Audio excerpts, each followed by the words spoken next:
in this even your father would agree with me. I'd already maxed out my quota for being a bitch, so I pressed my lips together tightly until I could figure out something to say that wouldn't be rude. Sir, I finally said, what does this have to do with the current situation?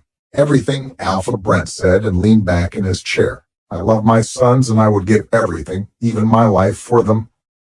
I will not allow Dean to lose his mate, lose you, because your father can't see beyond his own ignorance. If you won't stay while your father returns home, and I don't feel it's safe to allow Dean to go with you, then I have no choice but to keep your father in the holding cells for an indefinite amount of time, allowing your continued stay here.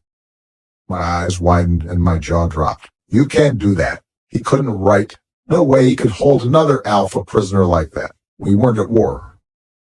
Alpha Brent raised a single eyebrow at me. Can't I? If we wanted to get technical here, Nicole, your father is not even an Alpha anymore. He challenged Dean and lost. It wasn't a challenge, or at least not for the pack anyway. Again, he gave me that stupid half smile. Are you sure? Were you there? If I needed to be, all the witnesses there will agree with me it was a challenge for the pack. It'll be our word against your father's, which won't hold much weight considering the situation. My mouth continued to hang open. You would do that. You would lie and force others to do so as well. Just so I'll stay here with Dean. I thought you were supposed to be a good man. At least that's what everyone said. I try to be, but I told you I would do anything for my children, even if it means bending the rules to ensure Dean gets a fair chance. You'll understand when you have your own children, my grandchildren. You can go now, Nicole. Your people can remain in the rooms they have in free reign of the house or leave if they wish, but if they leave, they can't return. Too shocked to do anything but comply, I stood and left his office. I closed the door and leaned on the wall. What just happened? 9:10. I walked through the house, unsure where I was going, until I stopped, lightheaded. I leaned against the hallway, my hands covering my face. I couldn't believe what had just happened. Was Alpha Brent holding me hostage through my father? This wasn't legal, even by werewolf laws. He'd all but announced war on my pack, but only if I was able to prove it. Some pacifist he was, I thought with a sad scoff. What was I going to do? How could I free father? Nick, are you all right? Brooke said, laying a hand on my shoulder. Anger trickled through me. Did I look all right? No, what happened? A laugh that was nothing short of maniacal bubbled out me. What hasn't happened? My father attacked Dean. Alpha Brent banished my father, but is refusing to release him for said banishment unless I stay here with his son. Her eyes widened and her jaw dropped into an almost perfect O shake. Yeah, my thoughts exactly. The anger kept building, and I growled. I turned and slammed my hand into the wall, and again. Everything turned hazy and red as I punched the wood over and over again, all the while I spat curses which were more growling than actual words. Okay, Brooke said, grabbing my arm and pulling me away from the bloody hole in the wall. Go easy. Good Lord, you'd give Fezzik a run for his money. My chest heaved with my breathing, her comments snapping me out of my fit of rage. Who Princess Bride the Giant? Brooke replied and lifted up my hand.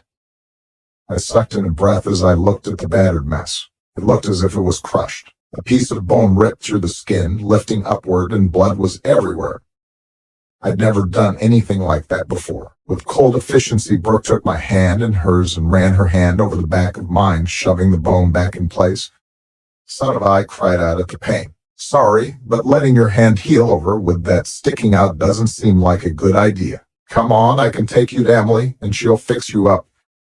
Who? I asked again. Dean's Moa. No, I growled out, pulling my hand out of hers. I want nothing from Dean's family. I'll be fine. Nick, Brooke said, looking at me worried. No, I can't. Would you go ask Mike Howe for help after what he did to you? I saw the answer clear as day on her face. Okay, well, let's clean it up and see what we're dealing with. You don't have to help me. I've got people, I said with a snap. The pain was making me a bitch again. I do have to help you, if only for my conscience.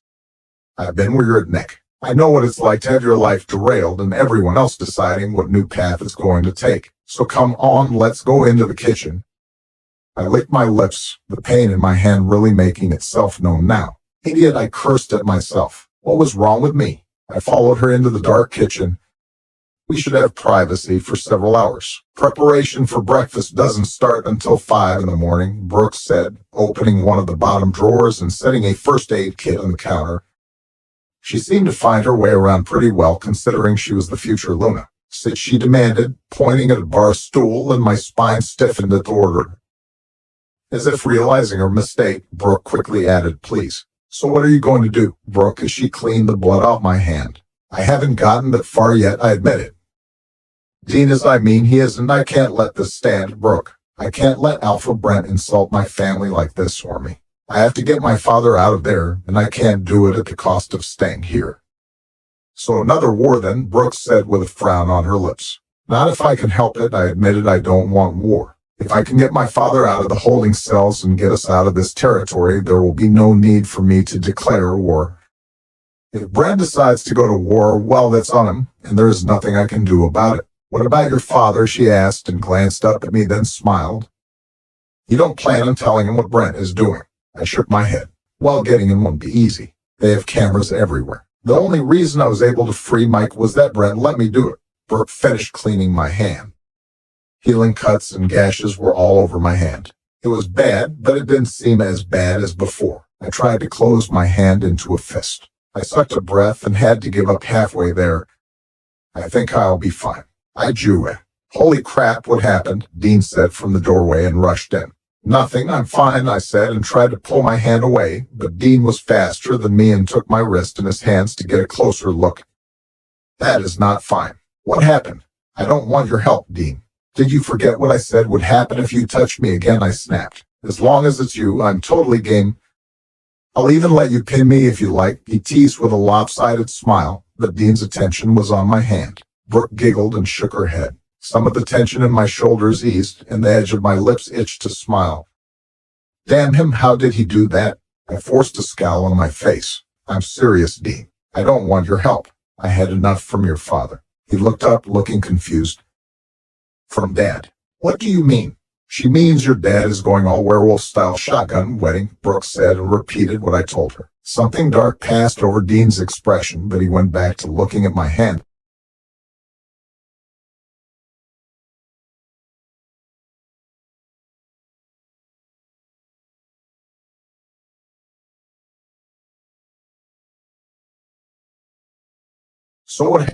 So what happened to your hand? Did you decide to take a meat mallet to... She improved the ventilation in the hallway off to the left of your dad's office, Brooke offered before I could say anything. Dean pressed my hand in several places, and at last he touched sent a jolt of pain up my arm. Oh, I cried and tried to pull my hand back, but he held on tight. Sorry, but since we don't have an x-ray, I am trying to figure out how many bones are broken and how badly. Dean's voice was so serious it took me by surprise. How's your movability? Again, I tried to open and close my fist. He nodded and took some ace bandage. I don't think you have any serious broken bone, expect this one, but it's in place and should heal well enough. We'll wrap it in this and put it on ice. None of us spoke as he wrapped my hand tightly and pinned the tan, stretchy fabric in place. You shouldn't use your hand at all, Nick, and I mean it, at all. Don't even scratch your nose. Do that, and in a couple of weeks your hand should be good as new. Thanks, I said, but wariness crept in me. Now what? How much had he hurt? Did he know I was going to try to get father out? If he did, what was he going to do about it? No thanks needed, beautiful, he said, the usual cocky cheeriness back. Though I will take a kiss. Both Brooke and I laughed. That's not going to happen. Again, part of me relaxed, but this time, and because he was back to his usual self, I need to go. I have a lot to get done, and I'm not sure how much time I have. I slid off the bar stool. Dean sat on the bar stool and grabbed my hips, stopping me. Right, got to break out your dad. How exactly are you going to do that? I tensed. I'm working on that, I grumbled. Dean, you can't. Dean pulled me back until I stood between his legs and my back against his chest. Yeah, I'm going to have to stop you there. First off, you need help. Your people may be good, but they don't what mine do. They don't know the enforcers' reaction times, the security systems, or the layout of the holding cells. We'll figure something out, I said, crossing my arms over my chest. Or you could put on your big girl panties and ask for help, beautiful, Dean replied. Cart knows the enforcers pretty well, and so does Ryder. Andy is good with electronics. Brooke knows what the layout looks like. Why would any of them help me? I already said I would, Brooke said, lifting her hand up in the air like a kid wanting to answer the teacher's question. Dean's grin grew. Yeah, and the rest will because I'm going to ask them too. What? Why would you help me? His father was doing this, so I would stay with him. Because I don't agree with what Dad's doing, and secondly, I don't need his help to get the girl, he said sourly. I started to argue he wasn't going to get the girl anyway when he turned me to face him and promptly kissed me before a single sound escaped my mouth. The feel of his lips on mine shattered every thought in my head and blew them away in the wind, lost forever. His lips were soft, warm, and oddly sweet. I felt the kiss all the way to my toes, and every fiber in my body became charged as if 1,000 volts of electricity were shooting through me. 10, 11, my heart pounded in my ears like some primitive and primal drum as we kissed. I'd like to blame everything on Dean, but I couldn't. My traitorous body leaned into him as Dean's hand slid around the back of my neck, sending a shiver down my spine, and the other around my waist to hold me against him. The urge to reach out and hold him was so strong I had to fist my good hand tightly, and thankfully my arms were trapped between us. The kiss broke slowly, with Dean pecking my lips a few times before pulling back completely. I had to blink a few times to refocus on his face as I swallowed. Dean grinned, sliding his hand that held my neck. He brushed his thumb along my cheek. Totally worth the wait. My face burned, and I took a quick step back. You're lucky I'm right-handed, or I would have knocked you off that stool, I said, but the threat sounded weak even to me. Anytime, beautiful, he replied with a wink as he got off the bar stool. It's too late to go see your dad, but from 9 in the morning, you can stop by. I'll make sure Dad doesn't stop you. This will give you plenty of time to see your dad and give us some time to organize, then we can all meet, say, after lunch. I licked my lips, stiffening at the unfamiliar taste Dean left there. Why are you helping me? When I free my dad, I'm going to go home. Nothing you can do or say is going to change that. His expression sobered, and his eyes darkened for a brief moment just before Dean's cocky grin returned. What kind of man or mate would I be if I didn't? Choice has always made humans stand above animals. Choice is even more important for us werewolves. It's a symbol of our humanity and what allows us to become something other than the monsters they show on TV. I want to be proud of my choices when the day is done. I stood there a while after Dean left. His answer was a good one and one I didn't expect from him. Was he honest, or was this some kind of trick? From what I'd seen and learned of mates, told me his wolf wouldn't allow me to leave, but Dean hadn't shown any possessiveness or signs of forcing me at any moment. I didn't understand it. I didn't understand him. Dean was clearly an alpha wolf. Otherwise, he wouldn't have beat Father, but he wasn't dominating. I exhaled, running a hand over my head, and finally left the kitchen, but not before grabbing a bag of ice. Everyone was waiting for me when I reached my room, leaving a little spare space. Nick, Wesley said with a nod, then noticed my hand. What happened? I got angry, and a wall paid the price. That doesn't matter. What does is there's been a slight change of plans. What kind of change? John asked. First, for all of you here to understand the situation, you need to know the alpha's son, Dean, is my mate.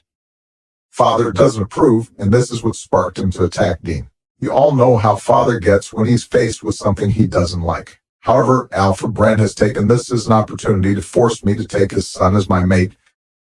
He's demanded Father and all of you return home, and I stay, or he will not release Father. What, you can't do that, Estate said, her eyes wide. Well, he is, I replied, and told him about his claim that Father wasn't even the Alpha anymore. The enforcers' voices raised up in outrage. Many demanded we break out Father and go to war. Enough, I shouted. War isn't an option. Blue Crescent Pack is too well supported for us to have any chances of going against them. We can't just let their Alpha keep ours captive and do nothing, one of them said, and the accusation in his voice was easy to hear. He was one of the few enforcers I didn't know well, and his name escaped me. I didn't say we do nothing. We are going to free our Alpha and go home.